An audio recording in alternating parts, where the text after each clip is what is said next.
Gente, eu tô muito feliz de estar aqui hoje. Não porque eu tô aqui, entendeu? Porque eu tô aqui quase como uma pegadinha. Que quando eles estavam decidindo no grupo da liderança, eu dei uma fugida. Aí quando eu voltei já era eu, não tinha muito o que fazer, entendeu? Mas eu tô muito feliz de estar aqui, principalmente dividir esse dia com o Glauber. A gente estava conversando ali na salinha e é muito interessante que a gente é muito diferente. Assim, nos detalhes dá para você ver. E eu acho muito bonita a multiforme sabedoria de Deus. Então, dividir um dia de hoje com alguém tão diferente de mim, que eu admiro, que está sempre aqui servindo, é a galera dos bastidores, né? A menina da fotografia, o cara do baixo. É muito legal, eu realmente me sinto muito honrada e é muito especial estar aqui com você essa noite. Hoje a gente vai falar um pouco sobre o amor de Deus e sobre Jesus, que é realmente a estrela da noite sempre. E como esse amor de Deus ele se manifesta na nossa vida de formas diferentes, como nós podemos expressar esse amor de formas diferentes. Nosso Deus é um Deus muito criativo, adoro falar isso, se você me conhece já sabe. Nosso Deus é um Deus muito criativo, e o nosso Deus ele realmente consegue tocar as pessoas de formas muito diferentes. A gente fica brincando, né, com os jovens, que a gente gosta muito de falar sobre linguagens do amor, não sei se você conhece, as formas como as pessoas expressam e recebem amor. E a gente fica brincando que é meio que o signo gospel, né? Então a gente fica, qual é a sua linguagem do amor? É sotaque físico, é seu tempo de qualidade. E a gente tem 5 linguagens do amor, e eu acho muito interessante ver na Bíblia como Deus ele se manifesta através das 5 linguagens do amor. Então não tem como você não ser alcançado por esse amor. Esse amor ele alcança você na sua forma. Deus, quando ele está criando o mundo, ele fala as coisas, né? Que haja luz, que haja as coisas. E quando ele vai criar a humanidade, ele faz. Eu não sei se isso toca você, o Deus Todo-Poderoso, em toda a sua glória, brincar com barro para fazer você. E aí ele faz um serviço. Deus, quando Jesus vai ser batizado, lá no batismo de João, Jesus é batizado e ele desce como uma pomba e fala, esse é meu filho amado, em quem eu tenho alegria, em quem me comprazo. Uma palavra de afirmação para encher o seu tanquinho de amor. Deus ele toca a gente através da unção do Espírito. Você consegue sentir fisicamente um vento impetuoso ou uma unção de cicio que te acalma. Deus ele se manifesta de todas as formas. E pensando sobre isso, eu fiquei pensando, e como nós manifestamos esse amor de volta para Deus? Como nós devolvemos esse amor? Qual seria a forma que é imprescindível que a gente devolva esse amor a Deus, que a gente expresse nosso amor a Deus? Qual é a forma que, para manifestar o Evangelho na sua plena consciência, eu tenho que manifestar esse amor também? Eu estou me ouvindo muito alto, eu não sei se vocês estão me ouvindo muito alto também. E eu falo meio alto já, então fica aí, para vocês, meditação, se tá bom esse rolê aí, mas eu estou me ouvindo bem alto. Enfim, eu queria que você abrisse comigo lá em Lucas 5. A gente vai falar um pouco sobre, principalmente, as formas de amarmos a Deus através da linguagem do serviço, do tempo de qualidade. E longe de mim querer colocar uma linguagem acima da outra ou algo assim, até porque a gente sabe que Deus é amor. Então, isso é a plenitude dele. Não existe um comparativo de mais ou menos. Mas é como o Evangelho, para fluir, funcionar no nosso meio da melhor forma, nós temos esse... Eu vou contar para vocês, não vou dar spoiler, não. Em Lucas 5... Jesus, eu vou falar um foco especial em Pedro, por motivos totalmente pessoais, porque eu me identifico muito, tá? Porque ele é uma pessoa assim, uma pessoa com personagem. Aleluia! Fui eu? Aleluia, então tá. Amen. Pedro é uma pessoa com muita personalidade, uma pessoa que ele faz as coisas, ele é o primeiro, ele fala, ele pensa, ele fala, Jesus manda um negócio, ele vai lá e faz sem pensar 2 vezes. Então eu me identifico muito com Pedro em algumas coisas. E aí, Pedro, quando ele conhece Deus, Deus não, né? Jesus especificamente, Jesus como, né, pessoa, um homem. Pedro, ele estava pescando, e aí ele passa a noite na pescaria, e ele volta. Quando ele volta, Jesus está ministrando para uma multidão e pede o barco dele emprestado. Então, ele estava lá, pô, virou a madrugada, pescando, o cara chegou, pediu o barco, ele vai lá, pô, pode usar o barco. Aí o cara ministra, faz a palestrinha dele, depois manda Pedro voltar para a pescaria. É isso que a gente vai ler agora, lá em Lucas 5, a partir do versículo 3. Entrou por pescadores... Não, calma. Entrou um dos barcos e pediu a Simão, seu dono, que o afastasse um pouco da praia. Então, sentou-se no barco e dali ensinou as multidões. Quando terminou de falar, disse a Simão, agora vá para onde é mais fundo e lancem as redes para pescar. Simão respondeu, mestre, trabalhamos duro a noite toda e não pegamos nada. Por ser o Senhor quem nos pede, vou lançar as redes novamente. Uma pausa aqui, que ele já começa, o primeiro contato dele com Jesus, ele já começa meio que tipo, tem certeza? Então tá, se você está falando, eu vou porque você está falando. Aí ele vai. Então, dessa vez, as redes ficaram tão cheias de peixes que começaram a se rasgar. Então pediram ajuda aos companheiros do outro barco, e logo os 2 barcos estavam cheios de peixes que quase afundaram. Quando Simão Pedro se deu conta do que havia acontecido, caiu de joelhos diante de Jesus e disse, por favor, Senhor, afaste-se de mim, porque sou homem pecador. Pois ele e seus companheiros ficaram espantados com a quantidade de peixe que haviam pescado. Aí, assim como seus sócios, Tiago e João, filho de Zebedeu. Jesus respondeu a Simão, não tenha medo, de agora em diante você será pescador de gente. Então, esse é o primeiro contato que Pedro tem com Jesus. Jesus conhece Pedro, Pedro estava pescando de madrugada, Jesus chega, pede o barco, Jesus usa o barco, e depois Jesus fala para Pedro ir mais longe e tentar novamente. E aí Pedro dá uma relutada, mas fala, tá bom, você está falando, eu vou. E aí ele vai, joga a rede vem cheia de peixes.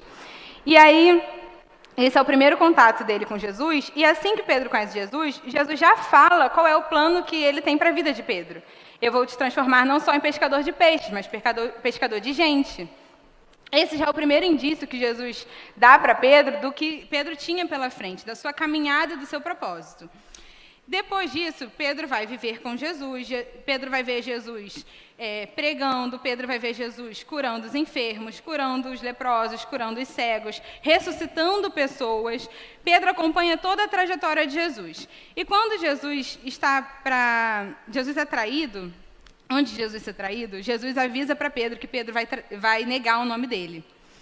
E para Pedro essa é uma notícia que ele fala, não, eu jamais, longe de mim.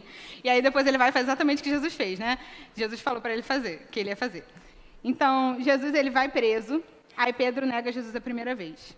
Quando Jesus está no julgamento, sendo acusado, etc., Pedro nega ele a segunda e a terceira vez. Mas Pedro tinha tempo de qualidade com Jesus.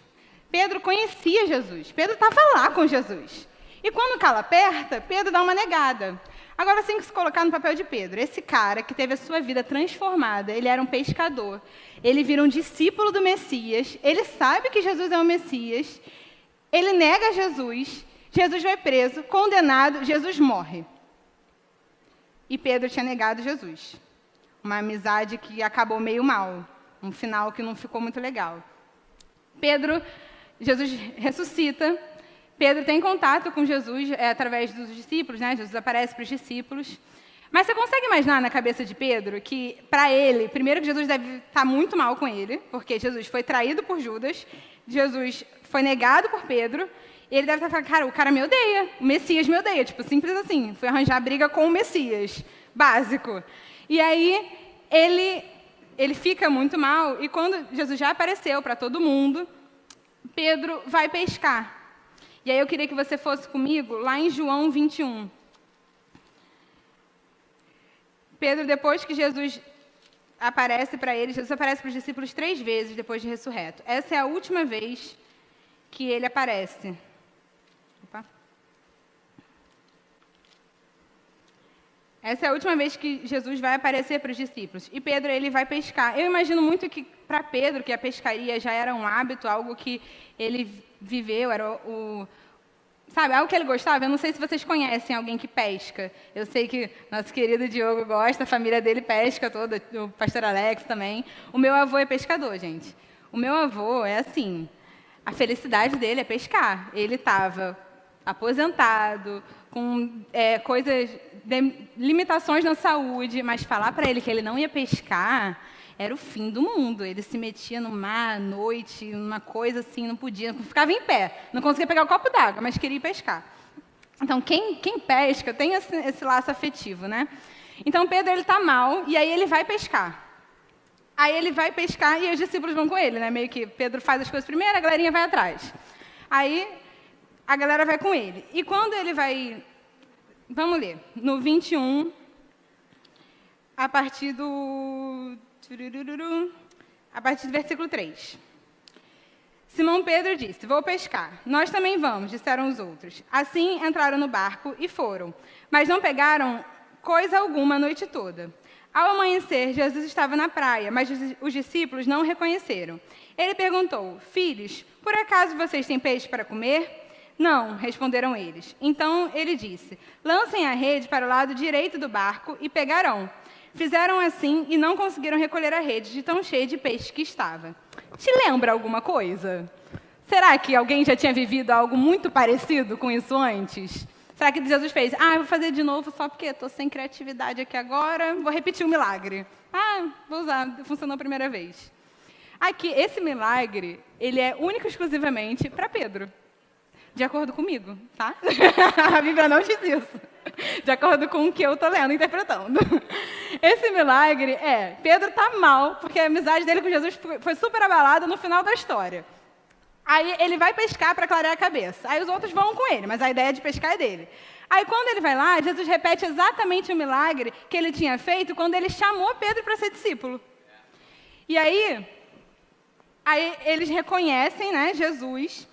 E aí lá no versículo 7, diz assim, a essência de Pedro muito aqui, gente, presta atenção. O discípulo a quem Jesus amava, é João que está narrando a história, tá? Então, João tem aquela autoestima boa, enfim. Aí ele fala, o discípulo a quem Jesus amava, eu mesmo, disse a Pedro, é o Senhor. Quando Simão Pedro ouviu que era o Senhor, vestiu a capa, pois havia removido para trabalhar, e saltou na água. Ele foi, ele só vai. Os outros ficaram no barco e puxaram até a praia a rede carregada. Ele deixou o BO para os amigos, a rede cheia de peixe, os outros que carregaram, e ele pulou na água para ver Jesus. E aí eles vão, comem com Jesus, etc. Aí lá no 15, ele fala assim, depois da refeição, Jesus perguntou a Simão Pedro, Simão, filho de João, você me ama mais do que a estes? E aqui, você tem que lembrar sempre que Pedro tinha negado Jesus 3 vezes. Então Jesus vai perguntar para ele 3 vezes se ele o ama. E tem uma ministração maravilhosa do Rodrigo, arrasta para cima e vê aí, vou deixar o link, que ele fala sobre especificamente esse versículo, a ministração toda, é maravilhosa, indico super, deve estar aí no YouTube em algum lugar. Mas, enfim, voltando para cá. Aí fala, você me ama mais do que a estes? Sim, Senhor, respondeu Pedro. O Senhor sabe que eu o amo. Então, alimente os meus cordeiros, disse Jesus. Jesus repetiu a pergunta. Simão, filho de João, você me ama? Sim, Senhor, disse Pedro. O Senhor sabe que eu o amo. Então, cuide das minhas ovelhas, disse Jesus. Pela 3ª vez ele perguntou, Simão, filho de João, você me ama? Pedro ficou triste, porque Jesus fez a pergunta pela 3ª vez e disse, ô Senhor, sabe todas as coisas, sabe que eu o amo. Jesus disse, então, alimente minhas ovelhas.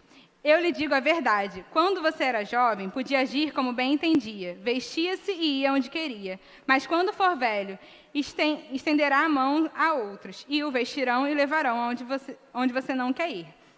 Jesus disse isso para informá-lo com que tipo de morte ele iria glorificar a Deus. Então Jesus disse, siga-me. É engraçado pensar, na despedida de Jesus, Jesus fala para Pedro de novo, siga-me. Ele fez esse recomeço com Pedro. E eu gosto muito de pensar que, na primeira vez, na primeira pesca, Jesus ele falou para Pedro que Pedro era um pescador de homens. E aí, que Pedro ia lidar com gente. É isso que ele está falando para Pedro quando ele fala, você é um pescador de homens, você vai salvar pessoas, você vai trazer pessoas ao reino. E Pedro é um apóstolo. A gente vai ver isso se desenvolvendo na carreira dele, ao longo, né, depois que Jesus é ressurreto, vai aos céus, a gente vê isso desenvolvendo, Pedro como um grande apóstolo. Então, tudo de Pedro estava ligado com pessoas. E aqui, Jesus fala muito específico para ele, se você me ama, então você cuida das minhas ovelhas. Se você me ama, você alimenta as minhas ovelhas. Ele está dizendo para Pedro exatamente a forma como demonstrar esse amor. Não só da boca para fora, mas também fazendo algo. E Pedro, eu gosto muito de pensar que Pedro, nesse momento aqui, quando ele está muito abatido, Jesus está falando com ele, não só finalizando a história dele de uma forma bonita e fechando o arco do personagem para finalizar a temporada e todo mundo ficar bem, mas ele está relembrando a Pedro sobre a identidade de Pedro. Porque Pedro, ele só poderia fazer as coisas a partir desse momento que Jesus não estaria mais com ele, se ele fosse lembrado daquela origem, daquilo que Deus tinha falado com ele lá no início. A primeira coisa que Jesus tinha falado com ele: você é um pescador de homens. Então, por último, o que é que Jesus lembra? Você vai cuidar de pessoas, você vai alimentar pessoas. Se você me ama, é isso que você vai fazer. E aí, depois disso, faça-se assim mais um tempinho, lá em Atos 10, a gente vai ver Pedro tendo um dos momentos também mais decisivos da trajetória dele, que é quando ele recebe a visão de Deus dos animais, né? Em Atos 10, qual é o contexto? A gente já tem, Jesus já foi aos céus, e aí tem os apóstolos, eles estão estruturando a igreja primitiva, né? Tudo está começando ali. Então, ninguém tem muita instrução do que fazer. Ninguém tem muito, tipo, esse é o procedimento. Está tudo sendo criado ali, vivendo e fazendo. E aí, Pedro, ele é judeu, e os judeus não se misturavam com os gentios. Então, ele recebe de Deus uma visão específica. Lá em Atos 10, você pode abrir comigo para acompanhar, que eu vou ler em algum momento, mas não agora. Ele recebe uma visão de Deus, um lençol descendo com vários animais. E aí Deus fala para ele, Pedro, mata e come. E aí ele fala, não, Senhor, não vou comer, não como animais impuros, que é da cultura judaica, eles não podem comer vários animais, enfim. Aí ele fala, não como animais impuros. E aí Deus fala para ele, não chame de impuro o que Deus purificou. E aqui Deus está falando justamente do povo gentil, porque Jesus já tinha morrido, Jesus veio para os judeus não receberam, aí Jesus morre e a salvação vira para todos. Então, aqui ele já está falando, eu morri, Jesus morreu, e ele já purificou. Mata e come, vai lá. E aí Pedro fala, não. E essa revisão, ela se repete 3 vezes para Pedro. Depois disso, o Espírito Santo fala com Pedro. Enquanto ele estava refletindo sobre a visão, tá? Ele não tinha pego, né? Deus mostrou para ele 3 vezes, ele ainda não tinha entendido. Aí, depois o Espírito Santo fala para ele, 3 homens vieram procurá-lo. Levante-se, desça e vá encontrar-se com eles. Não hesite em acompanhá-los, pois eu os enviei. Esses são os homens que Cornélio mandou. Cornélio, ele era um centurião, italiano, né, romano.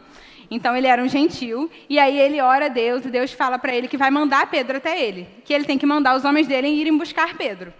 E aí, Deus dá a visão para Pedro 3 vezes. Aí Deus fala para Pedro que os caras já estão lá embaixo esperando por ele. Aí Pedro vai. Aí ele vai. E aí, quando Pedro vai, que eu acho o máximo, gente, ele chega, ele tem a coragem, a audácia de chegar para Cornélio e falar assim, vocês sabem que as nossas leis proíbem que um judeu entre num lar de gentil. Ou então se associe, né, com gentios. No entanto, Deus me mostrou que não devo mais considerar ninguém impuro ou impróprio. Por isso, vim assim que fui chamado. Sem levantar objeções. Tipo assim, Deus falou, eu vim.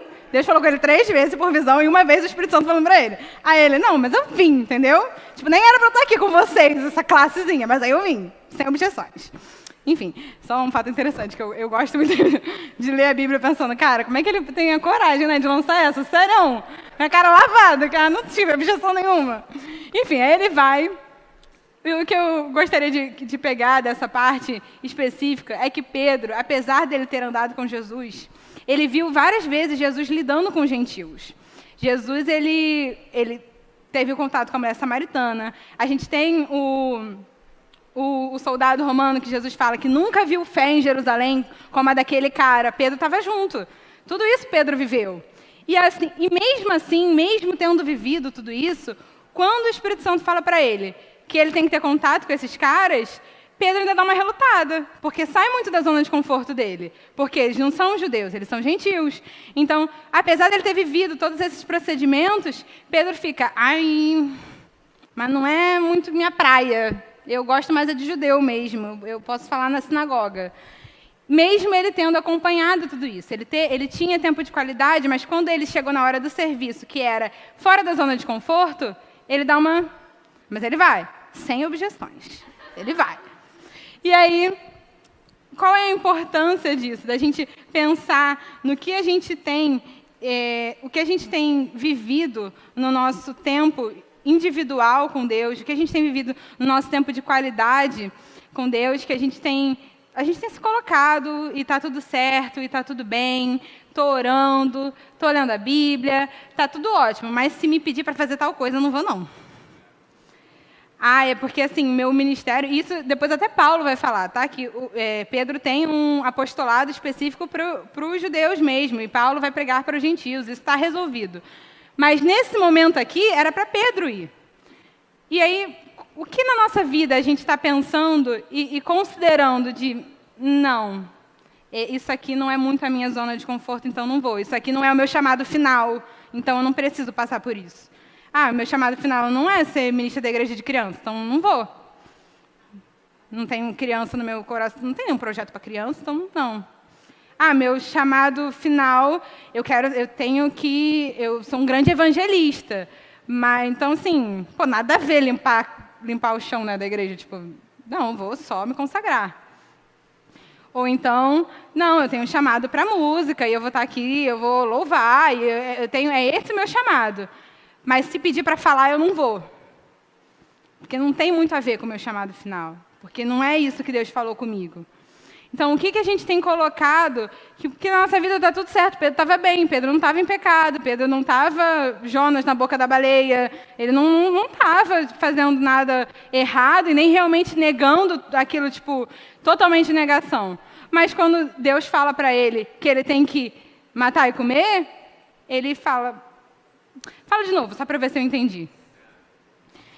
E aí, quando Pedro ele vai para a casa de Cornélio, ele ministra, e aí eu queria ler com você, a partir no 10, no versículo 44, que diz assim: Enquanto Pedro ainda falava, o Espírito Santo desceu sobre todos que ouviam a mensagem. Os discípulos judeus que acompanhavam Pedro ficaram admirados de que o dom do Espírito Santo também fosse derramado sobre os gentios, pois os ouviram falar em outras línguas e louvar a Deus. Pedro perguntou: Pode alguém se opor a que eles sejam batizados agora, que como nós também recebam o Espírito Santo? Gente, ele vai ministrar para os gentios, e aí ele chega lá, ele está falando de Jesus, o Espírito Santo desce, eles não só aceitam Jesus, como eles são batizados e começam a mover, e aí todo mundo que está perto com ele fala assim: meu Deus, gente, não é que romano também ora em língua? Caramba, olha só. E eles falam: como é que a gente vai falar agora que esse negócio é só para judeu? Não tem como. Não tem como a gente segurar mais isso. Mas isso ele só pôde perceber, e aí depois você vai ver que os apóstolos eles se reúnem, né? Porque, como eu disse, a igreja está em construção. Então, eles se reúnem para estabelecer as bases da palavra. Quando eles se reúnem, Pedro... Isso é uma pauta que Pedro bota para todo mundo. Fala: gente, é para todo mundo. O evangelho é para todo mundo. E precisou ele ir para Cornélio, falar com Cornélio, porque Filipe era evangelista. Filipe estava por lá. Entendeu? Foi lá, voltou. Podia ser Filipe. Mas não, foi Pedro que foi chamado para falar com os judeus, que teve que sair da sua caixinha para ir até lá, para ver que o Espírito Santo se manifestava, para ele falar: então é para todo mundo e todo mundo tem direito de receber. Tudo isso porque ele foi servir fora da sua zona de conforto. Amém? Só o tempo de qualidade individual com Deus não é o suficiente para que o evangelho alcance todo mundo. O evangelho ele é sobre fazer e sobre servir, muito mais do que só a sua vida individual. Deus ele nos serve o tempo todo. Deus serve as alianças que foram inferiores à nossa. Deus serve o povo no Egito, quando o povo do Egito está reclamando, porque eles foram libertos, eles estão no Egito reclamando, e Deus vem com um passarinho para eles comerem e ainda cobre eles do calor ou do frio. Deus, o Todo-Poderoso, fica de garçom para uma galera que está reclamando a beça. Então, o evangelho, o verdadeiro serviço, o verdadeiro amor a Deus, ele é através do outro. Ele não é individual, ele não pode parar em você. Ele não pode ser os meus dons, os meus talentos para o meu objetivo. Ele tem que alcançar outras pessoas. E eu gosto muito porque nessa parte Pedro alcança muita gente e eu fico pensando, né, se ele lembra, se ele tem algum flashback assim de Jesus falando com ele, porque nos dois milagres, né, que Jesus faz com ele a respeito de lançar as redes dos peixes, ele está lançando e Jesus manda ele lançar para o outro lado. E eu acho isso tão simbólico, porque Pedro estava com judeus. Aí Jesus fala, não, vai lá pregar para os gentios. Aí ele tem que lançar a rede para o outro lado, e é nessa hora que lota a rede de peixe. É nessa hora com o Cornélio que ele fica cheio de gente, que ele fala, caraca, agora tem uma galera, uma multidão, e daqui sai um monte de gente, você vai ver que depois isso dá a consequência disso, vai para um monte de gente, e o tempo todo, porque se ele tivesse ouvido lá a primeira vez, Jesus falando, Pedro, vou te fazer pescador de gente, ele já teria entendido, já era para ele ter pego, sabe? Já estava ali, não era mistério, desde a primeira vez. E aí, eu fico pensando, quais são as palavras que Deus já liberou para a gente há muito tempo, e aí a gente fica agora, caramba, me pegou de surpresa, mas que ele já falou, cara, há um tempão, sabe? Amém. Agora, eu queria passar um pouco, falar de um outro caso. Porque Pedro, ele estava vivendo e ele encontrou com Jesus. Mas tem um caso da galera que já nasce na igreja, né? Uma galera assim, sabe? Que não teve muito... Quando o pastor fala, você no carnaval, pulava, fazer tal coisa, não fazia? Aí você fica, aleluia. Sabe? Uma galera assim, uma galera que... Como é que é? Jesus, lembro onde eu estava, na sala de 6 a 8, quando o seu amor me alcançou. Entendeu? Essa galera, então, essa galera é meio como o João Batista, que é uma galera que é separada, tem esse privilégio de conhecer a palavra de Jesus desde que nasceu. O João Batista era uma dessas pessoas. João Batista, na verdade, era uma das pessoas, não, ele era o cara, tá? Ele era a pessoa... Porque ele, quando o anjo vai falar para o pai dele que ele vai ter filho, o anjo já dá a cartela toda do que esse garoto vai fazer. Mó, assim, especial mesmo. E ele nem fala isso, né? Que nem o outro João. O outro João se enchendo a bola toda. O João Batista podia ter escrito um livro para falar, nossa, eu sou muito especial. Nem fez, perdeu, cara. Bobo, eu teria feito. Vamos lá, Lucas, abre comigo em Lucas, por favor. João, ele foi separado para vir abrindo o caminho para Jesus. Então, lá em Lucas, no versículo 13, quando o anjo está dando a notícia para Zacarias, e aí ele já fala assim, Zacarias, a esposa de Zacarias, Isabel, ela não podia ter filhos, né? Então, o anjo já dá uma notícia assim, Zacarias, sua oração foi ouvida. Isabel, sua esposa, lhe dará um filho, e você o chamará João. Você terá grande satisfação e alegria, e muitos se alegrarão com o nascimento do menino, pois ele será grande aos olhos do Senhor. Nunca tomará vinho, nem outra bebida forte. Será cheio do Espírito Santo, antes mesmo de nascer. Fará muitos israelitas voltarem ao Senhor, seu Deus. Será um homem com o espírito e poder de Elias, e preparará o povo para a vinda do Senhor. Fará o coração dos pais voltar a seus filhos e levará os rebeldes a aceitar a sabedoria dos justos. Então, isso é antes de Isabel engravidar. Isabel engravida. Ela vai ter... Caraca, eu não tenho tempo ali, né? Que loucura, menina. Então, tá bom. Tá. Tô me guiando aqui. E é isso. Enfim, Isabel engravida. E aí, ela encontra com Maria... E aí, Maria também já está grávida, e no ventre, Isabel estava grávida de mais de 5 meses, pelo que eles dizem aqui. Então, no ventre, João já se agita quando ele encontra Jesus. A agitação de quem já encontrou o seu propósito, ele já sabe, ali, no ventre. E aí, Depois disso, quando João nasce, Zacarias lança a profecia quando ele vai se circuncidar, né, como a tradição judaica, e ele já fala. E você, isso está lá, você não precisa ler comigo não, tá? Eu vou ler aqui, está em Lucas 1, no versículo 76. E você, meu filhinho, será chamado profeta do Altíssimo, pois preparará o caminho para o Senhor. Dirá a seu povo como encontrar a salvação por meio do perdão de seus pecados. Graças à eterna misericórdia de nosso Deus, a luz da manhã vinda do céu está prestes a raiar sobre nós, para iluminar aqueles que estão na escuridão e na sombra da morte e nos guiar o caminho de paz. João cresceu e se fortaleceu em espírito e viveu no deserto até chegar o tempo de se apresentar ao povo de Israel. Então, João nasce, o pai dele libera essa profecia. Ele nasce sabendo, os pais sabem, as pessoas, aqui diz que as pessoas, os vizinhos e os amigos se alegraram com o nascimento de João.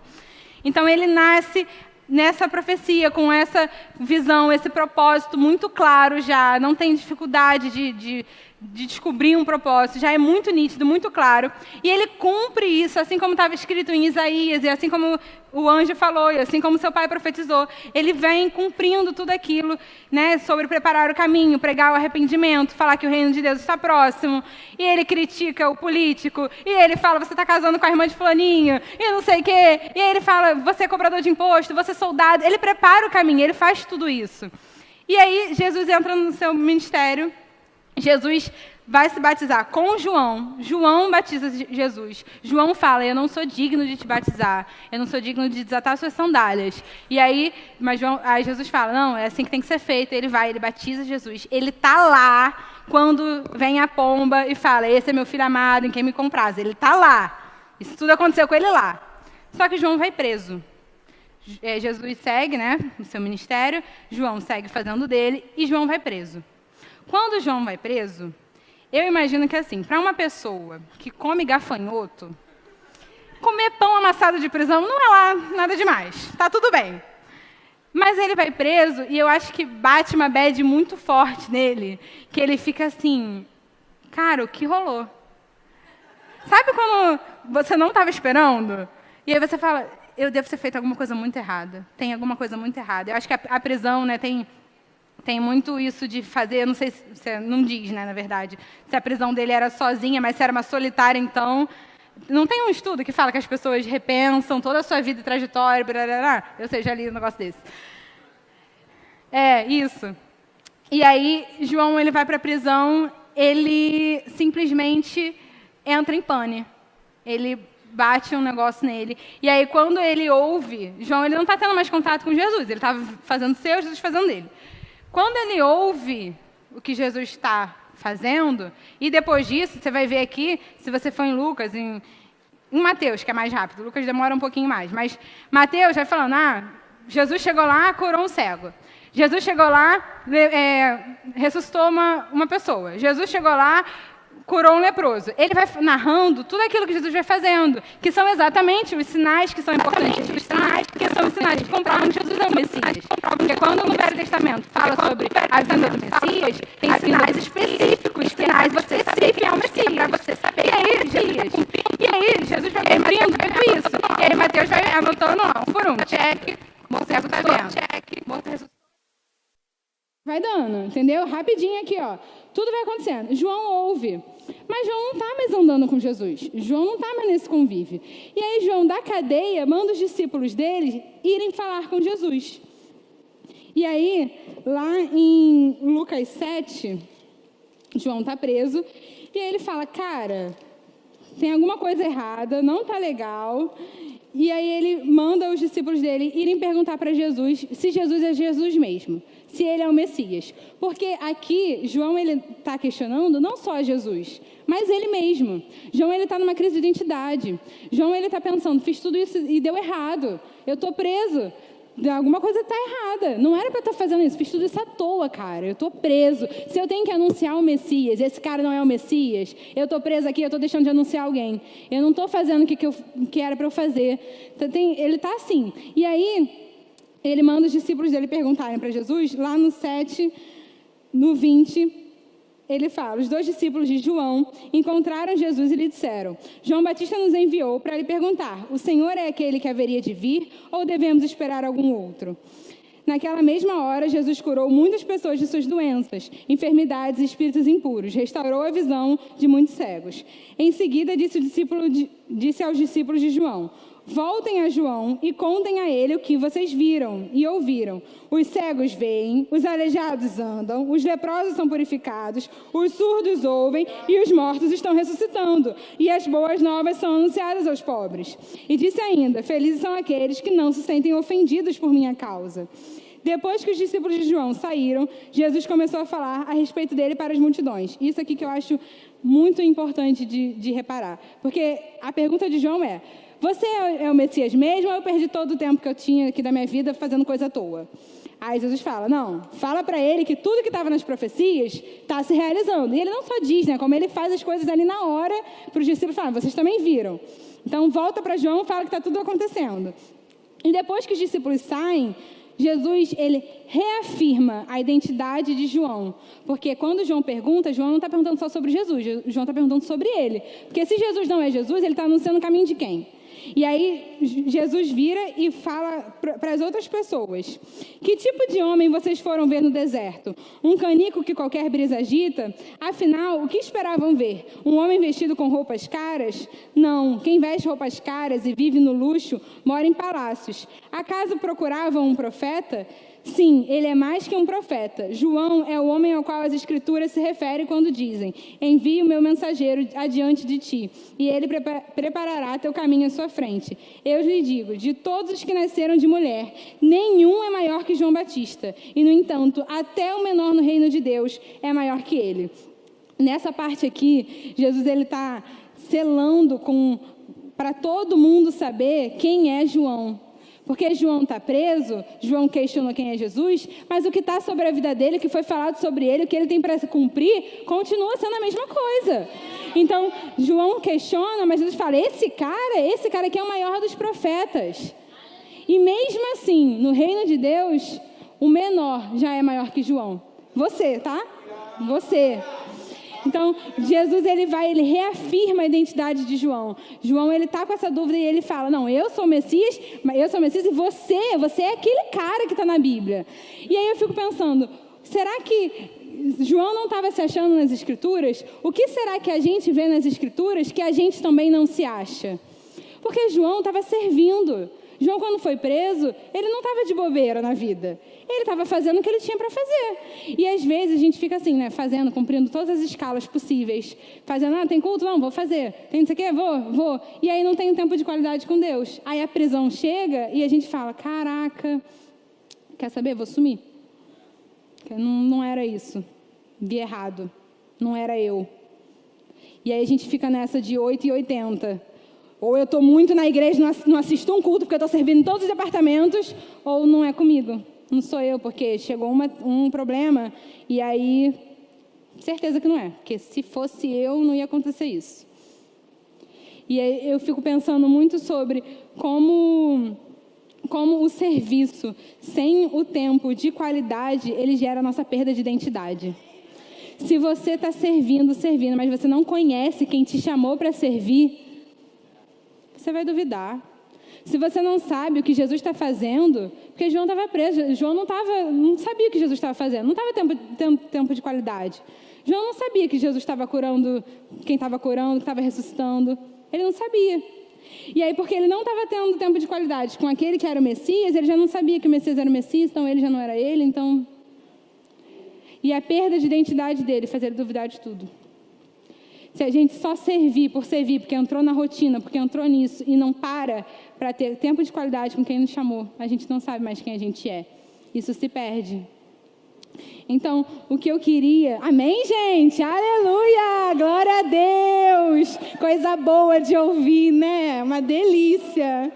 Tá bom, que ótimo, que bom que você está gostando. Amém. Às vezes... Eu fico pensando, muito... que quando eu estava preparando essa ministração, tinha, tipo, várias coisas acontecendo, né? Porque não é porque que eu vou ministrar que todos os outros departamentos ficam tudo bem e tá tudo bem. E aí tinha BO dos stories e BO da fotografia, eu queria resolver tudo, eu queria me meter aqui na igreja. E aí eu fico assim, caraca, como é que eu vou pregar sobre você ter tempo de qualidade com Deus e eu tô aqui querendo segurar todas as pontas? Então, se você não diz amém, tá tudo bem. Eu entendo que você está digerindo, porque eu tive que digerir, então eu vou dar meu tempo para você também. Tá tudo certo. Eu fico pensando muito que a gente precisa encontrar esse tempo, esse equilíbrio, né? Essa moderação. Nosso pastor fala bastante sobre moderação. Essa moderação entre o tempo de qualidade que você tem com Deus e o serviço que você tem. Porque não tem como você viver um verdadeiro evangelho, como Tiago diz, que o verdadeiro evangelho é servindo, é alcançando as viúvas e os órfãos, se você tem um evangelho que é só o seu. Se você tem um evangelho que é o seu secreto e está tudo bem. E não tem como você ver um evangelho onde você faz as coisas e você não conhece, não sabe o porquê você está fazendo, não sabe quem te chamou para fazer, não sabe qual é o fim da história. Nós precisamos achar um equilíbrio, onde o nosso evangelho é um evangelho que a gente faz o que faz, porque a gente conhece quem nos chamou, porque a gente é, e porque a gente é, a gente faz, e a gente faz porque a gente é, e a gente é porque a gente faz. Um evangelho onde a gente consegue dar e receber, recebe de Deus e dá para o povo, recebe de Deus e dá para o povo, e é uma unção coletiva, e está todo mundo dando, todo mundo recebe. É entender que isso aqui, esse ajuntamento aqui, não é o sentar na cadeira e hoje eu vou ouvir alguém falando, mas eu me preparei para algo, eu vou sentar aqui, alguém vai falar, e aí eu vou orar sobre isso, e eu vou receber da vida da fulana que está pregando, e aí Deus vai me dar uma palavra de conhecimento, e aí eu vou liberar isso, e eu vou receber, e entender que a igreja é um mecanismo vivo, onde cada um tem uma função. A função de Pedro era relativa a pessoas. Pedro era um pescador de homens, João não era um pescador de homens. João tinha discípulos, João cuidava dos seus discípulos, os seus discípulos eram pessoas que questionavam Jesus, inclusive, porque eles vão lá tirar dúvidas sobre jejum, seus discípulos eram pessoas interessadas, mas João não era para cuidar de um monte de gente, João era para anunciar um caminho que estava por vir. Então, João tinha uma função de anúncio, Pedro tinha uma função de cuidado, cada um na sua função. Se cada um não fizer o seu, está todo mundo ferrado.